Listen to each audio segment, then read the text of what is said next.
नमस्कार. सरळ शृंखला संयुगाच्या IUPAC नामकरण पद्धतीची माहिती घेऊया. IUPAC नामकरण पद्धतीच्या 3 पायऱ्या आहेत.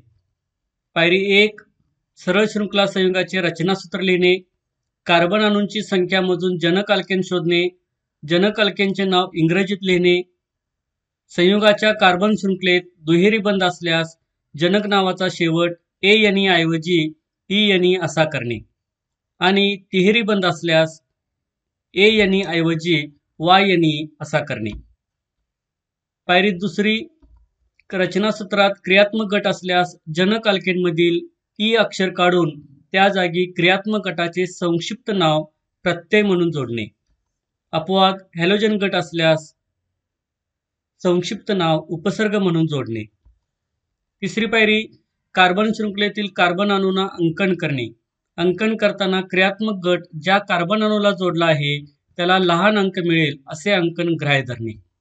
कार्बनचा आलेला अंक क्रियात्मक गटाच्या संक्षिप्त नावापूर्वी लिहिणे आणि अंतिम नावापूर्वी अंक व अक्षर यांच्यात लहान आडवी रेष मारणे.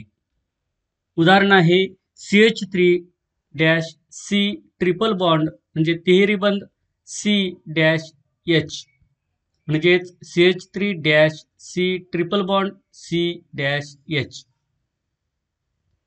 या उदाहरणामध्ये कोणताही क्रियात्मक गट जोडलेला नाही, त्यामुळे कार्बन अणूंना अंकन करण्याची आवश्यकता नाही.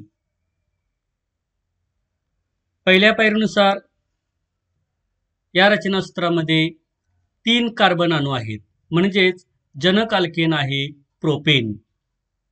या रचनासूत्रामध्ये तिहेरी बंध आहे, त्यामुळे प्रोपेन मधील ANE ऐवजी YNE असा बदल करणे, म्हणजेच नाव झाले प्रोपाइन. म्हणून या रचनासूत्राचे नाव आहे प्रोपाइन. आणखीन व्हिडिओ पाहण्यासाठी हे चॅनेल सबस्क्राईब करा.